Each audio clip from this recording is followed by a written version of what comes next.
ಆಮೇಲೆ ನಾನು ಬೆಂಗಳೂರಿಗೆ ಬಂದಾಗ ನನ್ನ ಹತ್ರ ಇದ್ದಿದ್ದು 380 ರೂಪಾಯಿ.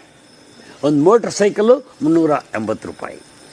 ನನ್ನನ್ನು 16 ವರ್ಷ ಅನ್ಎಂಪ್ಲಾಯ್ಮೆಂಟ್ ಅಥವಾ ಅಂಡರ್ ಎಂಪ್ಲಾಯ್ಮೆಂಟ್ ಪೀರಿಯಡ್ನಲ್ಲಿ ಸಾಕಿದವಳು ಲಲಿತಾ. ಹಂಗೆ ಸಾಕಿದ್ಲಲ್ಲ, ಸ್ವಂತ ಪೇಪರ್ ಮಾಡಿದೆ, ಏನೋ ಊಟಕ್ಕಾದರೆ ಸಾಕು ಅಂತ.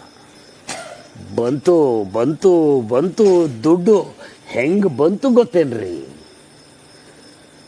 ಕೋಟ್ಯಂತರ ರೂಪಾಯಿ ದುಡ್ಡು ಬಂತು. ಒಂದು ಕ್ರೈಮ್ ಡೈರಿ ಕಾರ್ಯಕ್ರಮ ಮಾಡಿ ಕೋಟಿಗಟ್ಟಲೆ ದುಡ್ಡು ಬಂತು.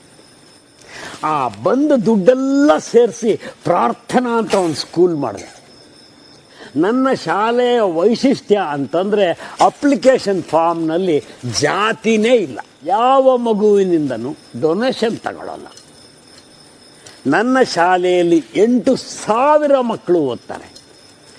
4,500 ಜನ ಸಿಬ್ಬಂದಿ ಕೆಲಸ ಮಾಡ್ತಾರೆ. ನನ್ನ ಹತ್ರ 5 ಕಾರಿವೆ. ನಮ್ಮ ಅಮ್ಮ ಇಲ್ಲ ಕಣ್ರಿ.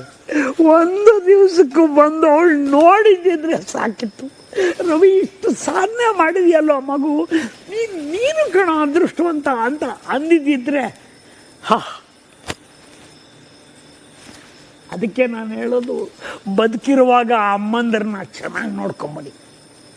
ಯಾವ ಮಗ ತನ್ನ ತಾಯಿಯನ್ನು ಚೆನ್ನಾಗಿ ನೋಡ್ಕೋತಾನೋ, ಯಾವ ಮಗಳು ತನ್ನ ತಾಯಿಯನ್ನು ಚೆನ್ನಾಗಿ ನೋಡ್ಕೋತಾಳೋ ಅವರನ್ನು ಬದುಕು ಚೆನ್ನಾಗಿ ನೋಡ್ಕೊಳುತ್ತೆ.